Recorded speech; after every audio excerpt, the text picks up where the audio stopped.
적 조사 시점이 특정 순간 한 곳을 지정을 해서 그때의 인구의 크기와 구성 성격을 이제 조사하는 것을 이제 뜻하고요. 동태 통계는 인구 내가 이제 계속 변동을 하고 있는 상황이에요. 어떤 경우에 변동이 될까요? 출생하거나 사망하거나 전입하거나 전출하거나 하는 이런 상황들에 의해서 인구의 숫자가 이제 달라지고 이렇게 되는 부분들을 조사해서 통계 내리는 것을 동태 통계라고 합니다. 자, 인구 동태 통계 파트에서는 이제 출산력, 뭐 사망력, 뭐 이렇게 등등 나오는데 이제 사망력 부분이 좀 중요해요. 그래가지고 여기부터 좀 설명을 할게요, 그죠? 사망력에서는 자, 일반적인 사망률을 조사망률이라고 합니다. 인구 단위 1000명당 중앙 인구분의 사망자 수 이렇게 해가지고 사망률을 나타내고요. 영아 사망률 같은 경우에는 연간 출생아 숫자에서 영아가 죽는 숫자 곱하기 인구 단위로 단위 인구수로 표현을 했습니다. 그래서 영아 사망률이 이제 낮으면 낮을수록 보건 지표 값이 높다 또는 선진국이다. 뭐 이렇게 우리가 이야기를 해볼 수가 있고요. 자, 마지막에 나오는 알파 인덱스라는 개념을 조금 기억을 해야 되는데 여기 곱하기 1000은 지워주세요. 이거 우리 책 오타 났어요, 그죠? 이렇게 보시면 알파 인덱스를 구하는 것은 이제 신생아 사망 수에 영아 사망 수가 포함이 되어져요. 그러면 신생아를 우리가 정의를 내릴 수 있어야 되죠. 태어나서 한 달, 그죠? 그 다음에 영아는 한 달 이상부터 1년 이내, 그죠? 이렇게 정의를 내려볼 수 있나요? 자, 그런데 자, 한 달 동안 죽었는 아이의 숫자랑 그리고 1년 동안 죽었는 아이의 숫자랑 당연히 어디가 클까요? 당연히 분자가 크죠. 분자가 큽니다. 그런데 이 알파 인덱스를 구해가지고 1에 가까우면 가까울수록 1에 가까울수록 어떨까요? 1에 가까울수록 굉장히 보건 지표 또는 상태가 어떻게 높다라고 이제 평가를 내려요. 그래서 그 이유가 무엇이냐? 대부분 이제 신생아들 같은 경우에는 기형아나 또는 선천적 결함이나 유전적인 생물학적인 문제로 인해서 사망하는 경우가 많고요. 영아 같은 경우에는 대부분이 사고나 기아나 감염, 그죠? 이런 보건 상태나 환경 의료 서비스에 따라서 이제 그런 서비스가 부족하거나 사고가 많이 일어나거나 이렇게 해서 이제 죽음의 원인이 차이가 있어요. 그런데 선천적 결함으로 죽는 그런 아이의 숫자만큼 영아가 죽었다라는 것은 그렇게 이제 11개월 동안에 그렇게 안전한 환경과 그런 좋은 의료 서비스랑 보건 서비스가 제공되어졌다라고 이제 판단을 할 수가 있기 때문에 알파 인덱스가 1에 가깝다라는 것은 굉장히 이제 선진국 보건 지표 상태가 높다라고 우리가 좀 정의를 내려볼 수가 있습니다. 그래서 이 부분 좀 기억을 하시면 좋을 것 같습니다. 자, 이 부분은 한번 읽어보시고 넘어가시고, 자, 여기 중요하네요, 그죠? 성비. 그래서 이거 성비 구하는 거 계산하는 문제로도 우리 중간고사 이렇게 짚어줬는데 한번 봅시다. 인구 구조 전체 인구의 성별, 연령별, 지역별 등의 분표 현황을 본다. 그래서 1번 성별 분석, 성비 누가 기준이 되나요? 여자 100명, 여자가 기준이 됩니다. 여자 100명이 기준이 돼요.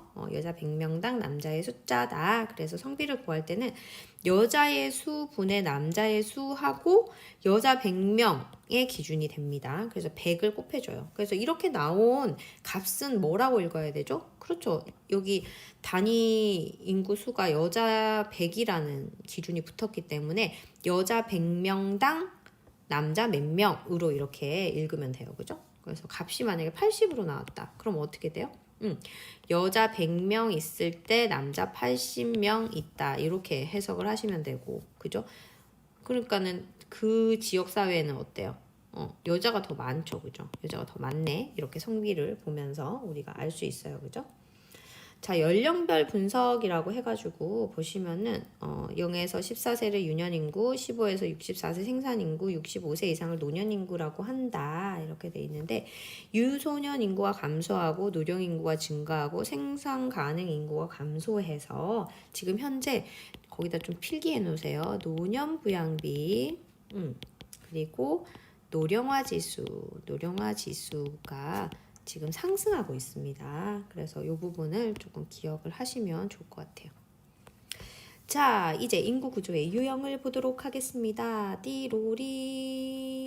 자, 볼게요. 자, 일단 후진국 이렇게 돼 있네요. 후진국. 여기 50을 기준으로 50을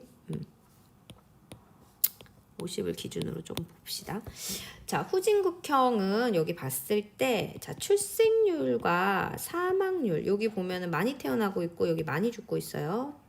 출생률과 사망률이 모두 뭐하다? 많다라고 정리를 할 수가 있고, 인구가 여기는 증가하고 있습니다. 인구 증가하고 있는 유형이에요. 그리고 여기 보면 0에서 14세의 인구가, 위쪽에 이쪽 인구, 그죠? 당연히 보기에도 훨씬 많아 보이죠. 50세 이상 인구 곱하기 2보다 큽니다. 이만큼이 여기보다 당연히 크죠, 그죠? 이렇게 정리를 해볼 수가 있어요. 자, 선진국형은 종령이랑 방추형을 뜻하는데, 일단 종령은 이제 어떻게 되는 걸 뜻하냐? 0에서 14세 인구가 50세 이상 인구 곱하기 2보다 2랑 같아요. 그죠? 그리고 여기는 이 출생하고 사망하는, 그죠? 출생과 사망이 모두 낮아요. 낮아요. 출생률과 사망률이 모두 낮아서 인구가 정체됩니다. 인구 정체를 이제 가져오는 거고, 그래서 무슨 문제가 대두될까요? 노인 문제가 대두돼요. 노인 문제 대두가 되기 시작해요. 자, 방추형 같은 경우에는 이제 선진국에서 종령으로 가다가 점점 이제 방추형으로 여기 태어나는 인구수가 더 줄어들죠. 이렇게 잘록하게 들어가고, 그쵸. 그래서 여기 같은 경우에는 0에서 14세 인구가 이제 더 줄어들어요. 그죠? 여기 줄어드는 거 보이죠? 50세 이상 인구 곱하기 2보다 적은 상태를 뜻해요. 그래서 여기는 출생률과 사망률이 모두 낮아요. 낮음. 그래서 종령이랑 같은데, 특히 낮은 것 중에서도 뭐가 더 낮다? 출생률이 더 낮아. 그지? 이거 두 개가 낮은 상태인데 이 상황에서도 출생률이 더 낮아요. 그래서 여기는 어떻게 될까요? 인구가 감퇴 또는 감소되는 유형입니다. 그쵸? 그래서 이렇게 되면은 무슨 문제가 대두될까요? 국가 경쟁력이 약화돼요. 국가 경쟁력 약화된다. 이 부분 좀 기억을 하시면 좋을 것 같아요. 그래서 이렇게 나눠가지고 인구 구조의 유형을 후진국형, 성진국형 이렇게 나눠서 출생률과 사망률이 어떤 식으로 되는지, 그래서 여기는 인구가 증가하는데 여기는 인구가 정체되고 여기는 인구가 감퇴되고 하는 부분에 대한 이해가 이제 뚜렷하게 있어야 돼요. 그죠? 그리고 요거 공식, 그죠? 이제 많아질 때는 이렇게 연령이 많아지고, 그죠? 종형은 멈춰 있고, 그리고 방추형은 줄어든다. 요 부분 좀 기억을 하시고요. 자, 별형과 표주박형 봅시다. 별형. 자, 스타다, 그죠? 스타. 도시형이라고 돼 있고, 스타벅스. 많이 가죠? 자, 스타벅스 어디에 많아요? 도시에 많죠? 그래서 이거 절대 틀리면 안 됩니다. 스타. 별형이다. 그래서 이거는 14에서 특히나 이제 49세 인구가 전체 인구의 50%를 넘어요. 그래서 여기 보시면 얼추 이렇게 보시면은 여기 보세요.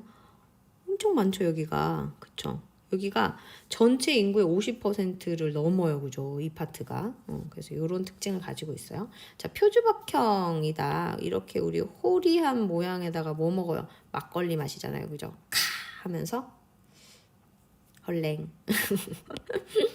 자, 그래서 여기는 보시면 15세에서 49세 인구가 어떻게 돼요? 여기 15세에서 49세 인구 허리가 잘록하게 들어가 있네요. 50% 미만이에요. 여기는 전체 인구의 50% 미만이다. 그래서 전부 다 이 인구대가 어디로 나갔다고 보면 돼요. 도시로 전부 다 이제 빠져나갔죠. 그죠? 그래서 이렇게 농촌형은 허리가 잘록한 형태의 표주박형. 그죠? 그래서